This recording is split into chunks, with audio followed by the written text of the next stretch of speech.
بسم اللہ الرحمن الرحیم وقالوا ربنا عجل لنا قطنا قبل يوم الحساب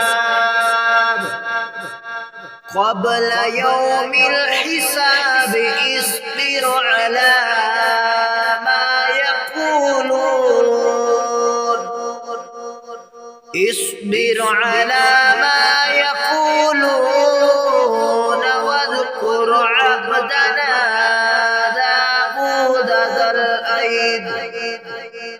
واذكر عبدنا داود ذا الأيد إنه أواب۔ اور بولے اے ہمارے رب، ہمارا حصہ ہمیں جلد دے دے، حساب کے دن سے پہلے۔ تم ان کی باتوں پر صبر کرو اور ہمارے بندے داؤد نعمت والے کو یاد کرو، بے شک وہ بڑا رجوع کرنے والا ہے۔ وقالو، اور کہا انہوں نے۔ اس آیت اور اس کے بعد والی آیت کا خلاصہ یہ ہے کہ نضر بن حارث نے مذاق اڑانے کے طور پر کہا، اے ہمارے رب، جہنم کے عذاب کا ہمارا حصہ ہمیں حساب کے دن سے پہلے دنیا میں ہی جلد دے دے۔ اس پر اللہ تعالی نے اپنے حبیب صلی اللہ تعالی علیہ وآلہ وسلم سے ارشاد فرمایا کہ اے محبوب، آپ ان کفار کی باتوں پر صبر کریں اور ان کی اذیتوں کو برداشت کریں۔ اس کے بعد اللہ تعالی نے ارشاد فرمایا کہ ہمارے نعمتوں والے بندے حضرت داؤد علیہ السلام کو یاد کریں، بے شک وہ اپنے رب عز و جل کی طرف ہر حال میں رجوع کرنے والا ہے۔ ایک برگزیدہ نبی کو یاد کرنے کا حکم دینے کا مقصد یہ ہے کہ اللہ تعالی کی رحمت پر دل مضبوط ہو جائے کہ اللہ تعالی کس طرح اپنے مقبول و محبوب بندوں کو اپنے فضل و کرم سے نوازتا ہے۔ لہذا اگر حضور پر نور صلی اللہ تعالی علیہ وآلہ وسلم کو کفار کی طرف سے ایذا پہنچ رہی ہے تو پریشان ہونے کی ضرورت نہیں، کیونکہ فضل الہی ان سب غموں کو دھو دے گا۔ حضرت عبداللہ بن عباس رضی اللہ تعالی عنہما فرماتے ہیں، ذل ایدی سے مراد یہ ہے کہ حضرت داؤد علیہ السلام عبادت میں بہت قوت والے تھے۔ حضرت داؤد علیہ السلام کی عبادت کا حال، حضرت داؤد علیہ السلام کی عبادت کے بارے میں حضرت عبداللہ بن عمر رضی اللہ تعالی عنہما سے مروی ہے کہ حضور پر نور صلی اللہ تعالی علیہ وآلہ وسلم نے ارشاد فرمایا، اللہ تعالیٰ کو حضرت داؤد علیہ السلام کے نفلی روزے سب روزوں سے پسند ہیں۔ حضرت داؤد علیہ السلام ان کے روزوں کا طریقہ یہ تھا کہ وہ ایک دن روزہ رکھتے اور ایک دن روزہ چھوڑ دیتے تھے۔ اللہ تعالیٰ کو حضرت داؤد علیہ السلام کی نفل نماز سب نمازوں سے پسند ہے۔ وہ آدھی رات تک سوتے، حضرت داؤد علیہ السلام تہائی رات عبادت کرتے، پھر باقی چھٹا حصہ سوتے تھے، اور بعض اوقات اس طرح کرتے کہ ایک دن روزہ رکھتے، ایک دن افطار فرماتے، اور رات کے پہلے نصف حصہ میں عبادت کرتے۔ اس کے بعد رات کی ایک تہائی آرام فرماتے، پھر باقی چھٹا حصہ عبادت میں گزارتے۔ سید المرسلین صلی اللہ تعالی علیہ وآلہ وسلم کی عبادت کا حال۔ یہاں حضرت داؤد علیہ السلام کی عبادت کا حال بیان ہوا۔ اسی مناسبت سے یہاں تاجدار رسالت صلی اللہ تعالی علیہ وآلہ وسلم کی عبادت میں سے نماز اور روزہ کا حال بھی ملاحظہ ہو۔ چنانچہ علامہ عبد المصطفیٰ اعظمی رحمت اللہ تعالی علیہ فرماتے ہیں، اعلان نبوت سے قبل بھی آپ صلی اللہ تعالی علیہ وآلہ وسلم غار حرا میں قیام و مراقبہ اور ذکر و فکر کے طور پر خدا عز و جل کی عبادت میں مصروف رہتے تھے۔ نزول وحی کے بعد ہی آپ کو نماز کا طریقہ بھی بتا دیا گیا۔ پھر شب معراج میں نماز پنجگانہ فرض ہوئی۔ حضور صلی اللہ تعالی علیہ وآلہ وسلم نماز پنجگانہ کے علاوہ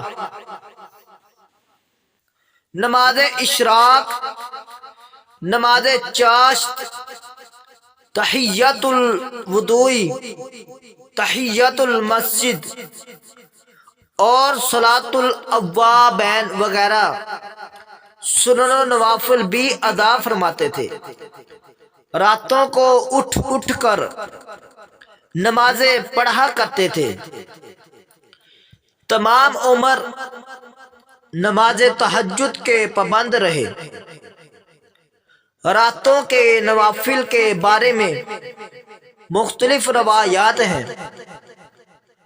بعض روایتوں میں یہ آیا ہے کہ آپ صلی اللہ تعالی علیہ وآلہ وسلم نماز عشاء کے بعد کچھ دیر آرام فرماتے، پھر کچھ دیر تک اٹھ کر نماز پڑھتے، پھر آرام فرماتے، اور پھر کچھ دیر بعد اٹھ کر نماز پڑھتے۔ غرض صبح تک یہی حالت قائم رہتی۔ کبھی 2/3 رات گزر جانے کے بعد بیدار ہوتے اور صبح صادق تک نمازوں میں مشغول رہتے۔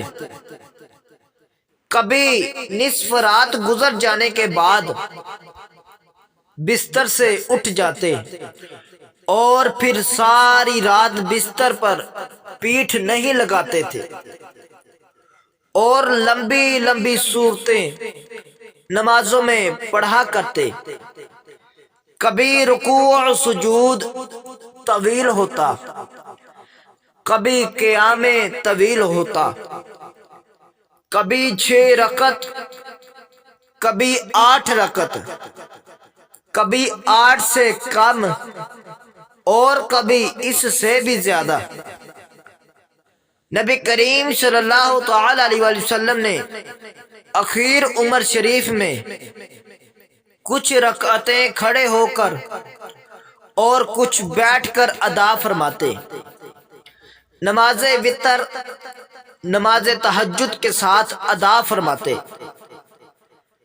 رمضان شریف خصوصاً آخری عشرہ میں آپ صلی اللہ تعالی علیہ وسلم کی عبادت بہت زیادہ بڑھ جاتی تھی۔ آپ صلی اللہ تعالی علیہ وآلہ وسلم ساری رات بیدار رہتے، اور اپنی ازواج مطہرات رضی اللہ تعالی عنہن سے بے تعلق ہو جاتے تھے اور گھر والوں کو نمازوں کے لیے جگایا کرتے تھے اور عموماً اعتکاف فرماتے تھے۔